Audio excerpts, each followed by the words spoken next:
ഒരു സംഭവമുണ്ട്. പട്ടിക്കാട് ജാമ്യ നൂരിയിൽ നിന്ന് ഒരുത്തനെ ബഹുമാനപ്പെട്ടവർ അവിടുന്ന് പുറത്താക്കുമ്പോൾ നിൻ്റെ ഹൃദയത്തിൽ ഈമാനില്ല എന്ന് പറഞ്ഞു എന്നാണ്.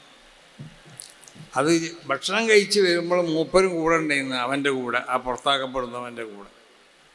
അങ്ങനെ മൂപ്പർ അവിടുന്ന് പുറത്താക്കിയതിന് ശേഷം പലരും വന്ന് അവനെ തിരിച്ചിരിക്കാൻ വേണ്ടി പറഞ്ഞപ്പോൾ ഷെഹുല പറഞ്ഞു, അവനും ഞാനും കൂടി ഇവിടെ പറ്റൂല, ഞാൻ പോകണം, അല്ലെങ്കിൽ അവൻ നിന്നോട്ടെ.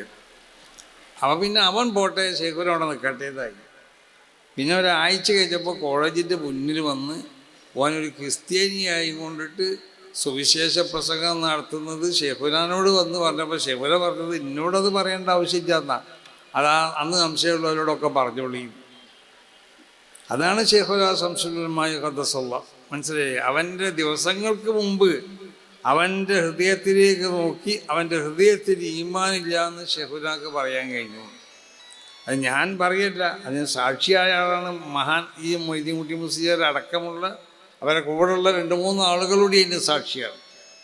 അതായിരുന്നു ബഹുമാനപ്പെട്ട ഷെയ്ഖുൽ ശംസുലുലമായ ഖദ്ദസല്ല.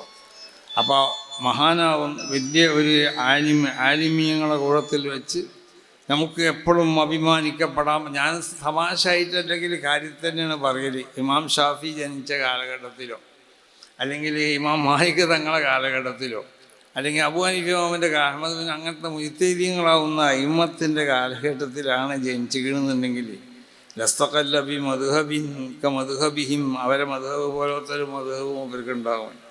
അത്ര വലിയ മഹാനാണ്. അപ്പോൾ പാണ്ഡിത്യത്തിൽ മൂപ്പരെ ആ കഴിവിനെ എല്ലാവരും അംഗീകരിച്ചതാണ്.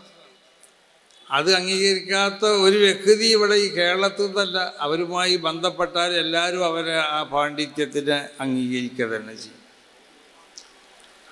അതിൻ്റെ എല്ലാം പുറമെ യഥാർത്ഥ ഒരു പണ്ഡിതർക്ക് ഉണ്ടാവേണ്ട സ്വഭാവ ഗുണങ്ങൾ ഇമാം ഷാഫിഈ തങ്ങൾ പറഞ്ഞതുപോലെ ലഞ്ഞിക്കുനിൽ ഉലമാഉ ഔലിയാഇല്ല ഫലൈസലില്ലാഹി വലി. ആലിമീങ്ങൾ അള്ളാഹുവിൻ്റെ ഔലിയാക്കന്മാരല്ലെങ്കിൽ അള്ളാഹുവിനിക്ക് വലിയില്ല എന്ന് പറഞ്ഞാൽ ഇവിടെ തരീഖത്ത് കെട്ടിക്കിടാൻ ഞാനടക്കമുള്ള ഞങ്ങളൊക്കെ അള്ളാഹിൻ്റെ ഔലിയാക്കന്മാരെന്നല്ല പറഞ്ഞതിൻ്റെ അർത്ഥം. ഇമാം ഷാഫിഈ തങ്ങൾ പറഞ്ഞത് യഥാർത്ഥ ഒരു ആലിമാണെങ്കിൽ ആ ആലിമിൽ വിലായത്തിൻ്റെ സ്വഭാവം ഉണ്ടാവണം, എന്നാലേ അവൻ അമ്പിയാക്കന്മാരുടെ വാരിത്താവുള്ളൂ. എന്താ വിലായത്തിൻ്റെ സ്വഭാവം എന്ന് പറഞ്ഞാൽ ശരിയായ ഒരു വലിയനെ അളക്കേണ്ട മാനദണ്ഡമാണല്ലോ. അവരിൽ നിന്ന് ധാരാളം കറാമത്തുകൾ കാണപ്പെടുക എന്നുള്ളതല്ല. കറാമത്തിൽ നിന്ന് ഏറ്റവും പ്രധാനപ്പെട്ട കറാമത്ത് അത് മഅനവിയായ കറാമത്താണ്. അതാണ് ഇസ്തിഖാമത്തിൻ്റെ മേൽ അമ്പിയാക്കന്മാരുടെ ആ സ്വഭാവം പൂർണ്ണമായി ഉൾക്കൊണ്ടുകൊണ്ടിട്ട് അല്ലെങ്കിൽ കഴിയണത്ര ഉണ്ടായിക്കൊണ്ടിട്ട് അത് നിന്ന് പോരാനൊരു മനുഷ്യർക്ക് കഴിയുക. അതാണ് ഒരു വലിയനെ വലിയാണെന്ന് നമ്മൾ അളക്കപ്പെടേണ്ട അതിൻ്റെ മാനദണ്ഡം.